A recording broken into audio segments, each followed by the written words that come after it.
न जाने ये ब्रिजमोहन अपने कमरे में क्या क्या करता रहता है। कभी भूल से भी अपने कमरे की साफ सफाई नहीं करने देता।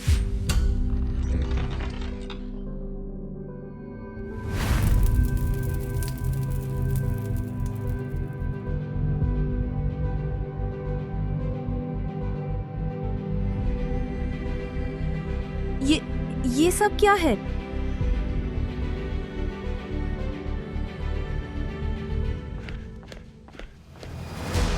माँ, मैंने आपसे कहा था ना कि मेरे कमरे में जाने की जरूरत नहीं है। ये सब क्या है बेटा? ये कैसी पूजा करता है तू? कभी कभी कई दिनों तक अपने कमरे में बंद रहता है, तो कभी रात को तेरे चीखने की आवाज आती है। बस करो माँ, मैं आपको समझा नहीं सकता।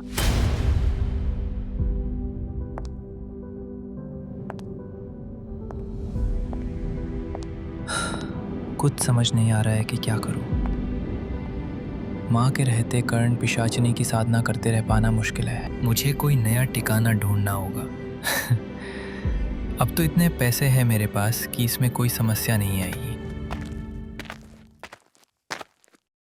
नमस्ते ब्रिजमोहन जी, आपके लिए एक न्योता है। अच्छा, न्योता? कैसा न्योता? स्वर्गीय अमर चौधरी की पत्नी कालिंदी माँ बनने वाली है ना, तो उन्होंने अपने घर में एक पूजा रखी है। अरे आपने ही तो उनका और उनकी होने वाली संतान का जीवन बचाया था। हाँ, मैं समझ गया। ठीक है, मैं आ जाऊंगा। उस दिन झूठ बोलकर मैंने कालिंदी को सती होने से तो बचा लिया, लेकिन उसे सच नहीं बता पाया। आज किसी भी तरह मुझे उसे सच बताना होगा।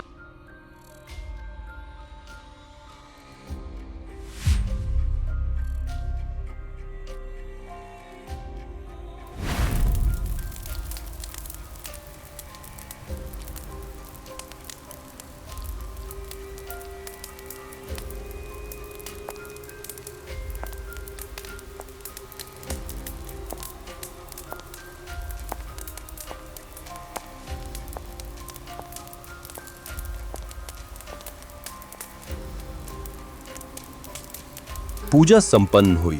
अब ये प्रसाद सबको बांट दीजिए। जी पंडित जी, ये लीजिए ब्रजमोहन जी, पूजा का प्रसाद। कर्ण पिशाचिनी की साधना करने वालों को तो प्रसाद खाना मना होता है। कोई बहाना बनाना होगा।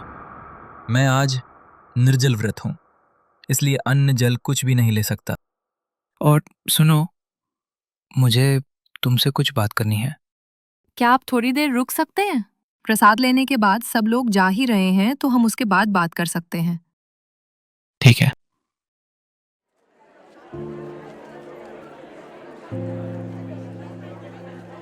धीरे धीरे सभी लोग चले गए।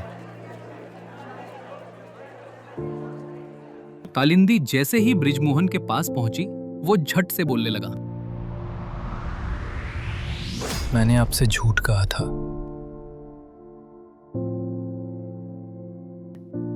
मुझे मालूम है। मालूम है? क्या मालूम है?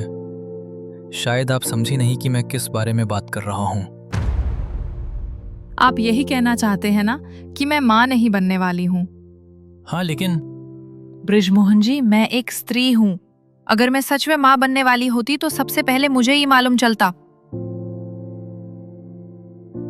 ओह, मैं भी कितना बड़ा मूर्ख हूँ। आपने मेरी जिंदगी बचाई, उसके लिए धन्यवाद। मेरा देवर सच में इस संपत्ति के लिए ही मुझे मार डालना चाहता था। वैसे अगर आपको सच मालूम है तो आप ये पूजा क्यों करवा रही हैं? जिसे सबको यकीन हो जाए कि मैं सचमुच माँ बनने वाली हूँ। क्योंकि कुछ दिनों बाद मुझे ये नाटक भी करना पड़ेगा कि मेरे पेट में पल रहा बच्चा नुकसान हो गया। मैं एक बार फिर से आपसे माफी मांगता हूँ। मुझे नहीं मालूम उस समय मैंने ऐसा क्यों किया। ऐसा मत कहिए, आपके झूठ ने मेरी जान बचाई है। वैसे इस पूरी हवेली में और कोई नहीं रहता क्या? एक काम करने वाली है जो सुबह शाम आती है। इन्होंने बाहर एक छोटा सा मकान भी बनवाया था। सोच रही हूँ उसे किराए पर दे दूं। यहाँ थोड़ी चहल पहल रहेगी। अच्छा। दरअसल मैं भी किराए पर एक कमरा लेना चाहता था, क्योंकि घर पर काम करने में थोड़ी समस्या आती है। ये सब क्या है बेटा? ये कैसी पूजा करता है तू? अगर ऐसा है तो मुझे बहुत खुशी होगी। तो मैं कल से ही यहाँ आ जाता हूँ।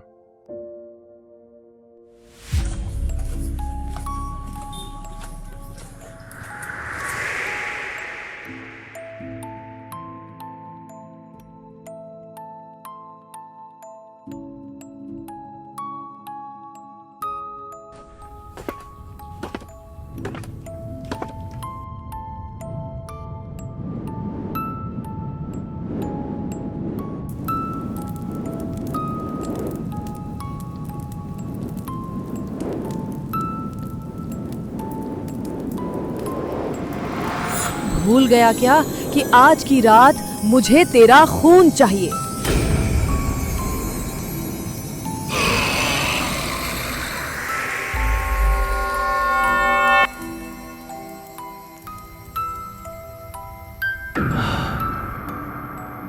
ये तो ब्रिजमोहन जी की चीखने की आवाज है।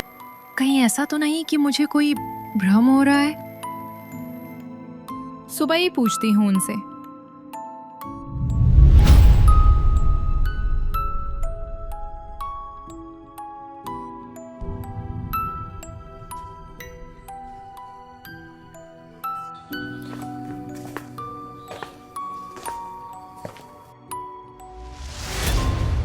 अरे, दरवाजा तो खुला हुआ है।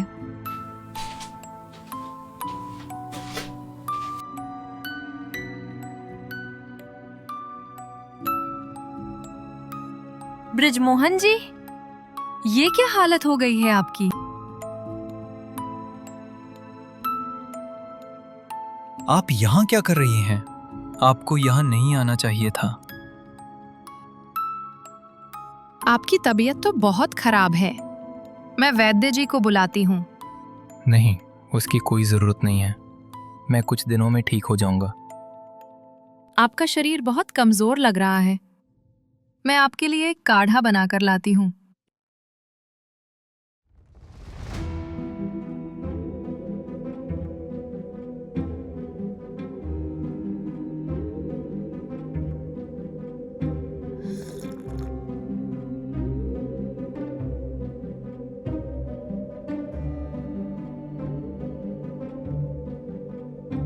अरे, इसकी क्या जरूरत है?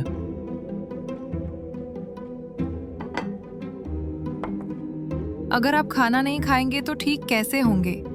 क्या मैं आपको खिला दूं? नहीं, नहीं। अब मैं बेहतर महसूस कर रहा हूँ। कालिंदी के जाने के बाद भी उसकी खुशबू इस कमरे में बसी हुई है, और उसके हाथों की छुअन मैं उसे अभी भी महसूस कर पा रहा हूँ।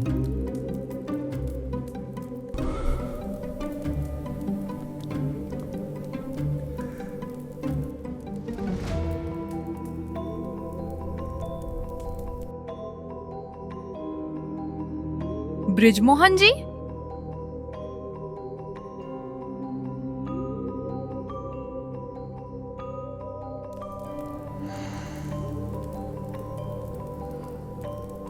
ये क्या सोच रहा था मैं? ऐसा लग रहा है ये सपना नहीं, सच था। जब मैं कर्ण पिशाचिनी के साथ रहता हूँ तो मुझे ऐसा लगता है कि मैं किसी मृत स्त्री के साथ हूँ। शायद यही अंतर है एक मायावी में और असली औरत में। मैं जानती हूँ तू क्या सोच रहा है ब्रिजमोहन, लेकिन याद रखना, अगर तूने मेरी शर्त तोड़ी तो